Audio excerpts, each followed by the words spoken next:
आपके घर में सेवा विराज रही है, चाहे लड्डू गोपाल हो, चाहे त्रिभंग लली ठाकुर जी हो, हमारे गिरधर लाल जी हैं, किसी के यहाँ चित्रपट की सेवा है, आप अपने ठाकुर को यदि आकृति मानते हो, आप अपने ठाकुर को यदि धातु मानते हो, आप अपने ठाकुर को यदि जड़ तत्व मानते हो, आपको आनंद कभी अनुभव नहीं होगा। सत परमात्मा को चैतन्य मानो, वे साक्षात चैतन्य हैं। वे हमारी तरह खामे, वे हमारी तरह बैठे, वे हमारी तरह चले। महाराज जी अभी बैठे थे, सुदामा कुटी वाले, वे कह रहे थे, चर्चा सुना रहे थे, उसी भक्तमाल में कथा आती है धन्ना जाट की। धन्ना जी महाराज, धन्ना जाट जी के यहाँ क्या हुआ, धन्ना के साथ कैसी लीला हुई। एक संत सेवा करते थे शालिग्राम भगवान की, और धन्ना जी बैठ करके देखते थे, उनके मन में आयो कि मैं भी सेवा करूं। अच्छा एक बात और, अगर मेरे मुंह से बार बार ब्रजभाषा निकले तो क्षमा करियो, ये हमारी मातृभूमि है, यहाँ तो ब्रजभाषा में ही कथा होएगी, तो जिनको समझ आए अच्छी बात, नहीं समझ आए फिर भी मुंह हिलाते रहिए। तो चैतन्य पर चर्चा कर रहे हैं।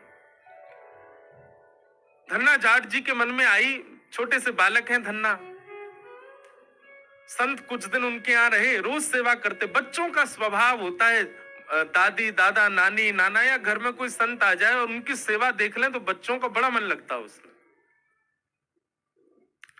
तो धन्ना जी बैठते थे, रोज देखते थे सेवा।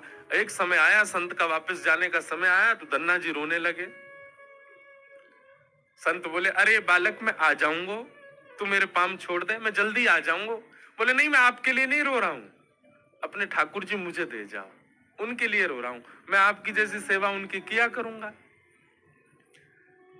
महाराज धन्ना जी इतने जिद में अड़ गए कि पूरा घर अधर कर दिया उन्होंने, संत को जाने ही नहीं दें, मुझे इनके ठाकुर जी चाहिए। तो संत ने एक लीला क्या की, जहां पर पूजा का स्थान था वहां सिंहासन पर उनके शालिग्राम जी बैठे थे, तो उन्होंने चुपचाप शालिग्राम जी तो धर दिए नीचे, और सिंहासन पर बाहर से एक चिपटो सा पत्थर लाके धर दियो और वहां पे इत्र आदि लगा दी। और धन्ना जी से बोले, इधर आओ बेटा, देखो तुमको सिंहासन वाले ठाकुर जी चाहिए या नीचे वाले ठाकुर जी चाहिए, बताओ, राजा वाले ठाकुर जी चाहिए या सिपाही वाले ठाकुर जी चाहिए। छोटा बालक धन्ना बोले, नहीं हमको तो राजा वाले चाहिए। और राजा वाले जो थे वो तो चिपटा पत्थर था, शालिग्राम जी तो नीचे विराज रहे। तो संत ने कही, ठीक है अब ये तुम्हारे ठाकुर जी हैं, ठीक है, अब इस सिपाही वाले ठाकुर जी हम ले जा रहे हैं। वो असली शालिग्राम जी थे संत के। बोले हाँ हाँ हमको राजा ठाकुर दे दो। शालिग्राम जी लेकर के चले गए और वो सामान्य पत्थर गली का ऊपर रखा। अब धन्ना जी उनको ही नहलामे, उनको ही सुलामे, उनके ही तिलक करे, मैया से लड़े, मैया मुझको रोरी दिलवाओ, चंदन दिलवाओ, ठाकुर जी को श्री लगानी। मैया कोई व्यवस्था नहीं कराए तो बेचारे बाहर से मट्टी में ही पानी मिलाए के वहां को चंदन लगा दे, कोई व्यवस्था नहीं, फिर भी सेवा करें। इत्र नहीं मिले तो सामान्य तेल ही लगा दे ठाकुर जी को।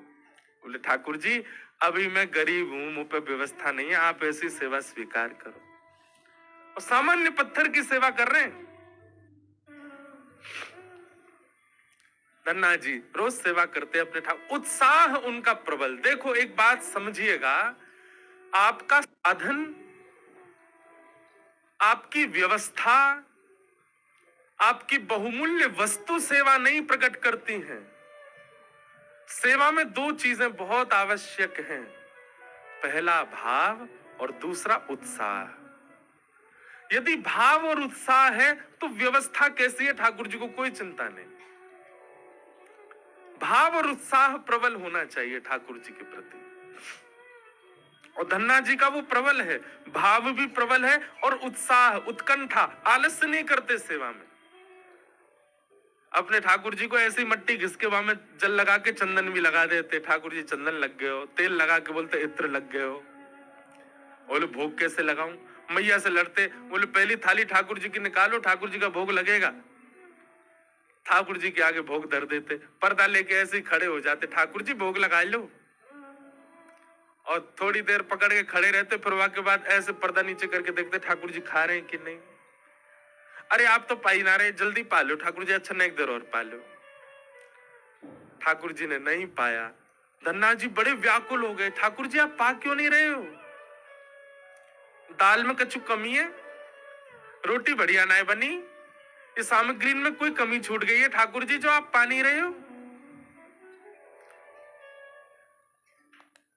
ठाकुर जी ने जब नहीं पायो तो धन्ना जी बोले, अच्छा धनवानन के यहां पाओ आप, हम निर्धन है, हमारे नहीं पा रहे हो। ठीक है, मैं भी वचन दे रहा हूं, आप नहीं पाओगे तो मैं भी नहीं पाऊंगा, मैं हूं भूखा रहूंगा। और महाराज धन्ना जी एक रात भूखे ही सो गए। दूसरे दिन प्रारंभ भयो, गुस्सा में ही सेवा कर रहे हैं ठाकुर जी की, खुद तो भूखे रहे, हम भूखों। अरे कम से कम हमारी भूख मिट जाए, वाके लिए खा लियो। ठाकुर जी आज फिर पधराऊंगा, आज पा लियो, मुंह पे ज्यादा भूख सहन नहीं होवेगी। अच्छा देखो, ठाकुर जी से लड़ भी रहे हैं, लेकिन धन्ना की जिद कैसी, चाहते तो पा सकते हैं, चाहे तो पा सकते हैं, पर नहीं, लड़ भी रहे हैं और प्रेम भी इतना ठाकुर जी से, जब तक नहीं पाओगे मैं भी नहीं पाऊंगा। दूसरी रात भी निकल गई, धन्ना जी ने कुछ नहीं पाया, छोटे से बालक धन्ना। ठाकुर जी को दया आ गई धन्ना पर। तीसरे दिन धन्ना बोले, आज तो मुंह पे सांस नहीं ली जा रही, आज तो मुंह घबराहट हो रही है, मेरे पेट में चूहा कूद रहे, ठाकुर जी मेरे काजे पालो। पुनः थाली लेके आए, बोले आज नहीं पायो तो प्राण निकल जाएंगे मेरे। ठाकुर जी पाए लो। और पर्दा करके जैसी धन्ना जी थोड़ी देर प्रतीक्षा करने लगे, इतने में ही महाराज चटकारीन की आवाज आने लगी भीतर से, कोई अपनी उंगली चाट चाट के पाए रहे। और जैसे ही धन्ना जी ने पर्दा हटायो तो नन्हे से श्री गोपाल जी बैठे हैं और पूरा मुंह सन रहा है, हाथन में सब्जी लग रही है, और महाराज रोटी एक कवल हाथ में लेकर के सान सान मतलब फैला के खूब प्रेम से ठाकुर जी प्रसाद पा रहे। आहा बंधु, असली शालिग्राम जी तो संत अपने संग ले गए थे, तो गली के चिपटे ठाकुर जी धर गए थे, ऐसे ही कोई सामान्य पत्थर रख गए थे, कैसे प्रकट हो गए ठाकुर जी? ठाकुर जी का अस्तित्व किसी विशेष धातु में नहीं होता है, आपके भाव में होता है। आप चैतन्य भाव रखिए तो सही, जिसके प्रति आप चैतन्य भाव रखेंगे ठाकुर जी वहीं प्रकट हो जाएंगे, वहीं से आपकी सेवा स्वीकार करेंगे। और क्षमा कीजिएगा, कितनी भी महंगी, कितनी भी बहुमूल्य और कितने भी बढ़िया कारीगर से आप धातु में ठाकुर जी का निर्माण करवा लो, भाव नहीं है तो वो सदा धातु ही रहेंगे। हमारे पूज्य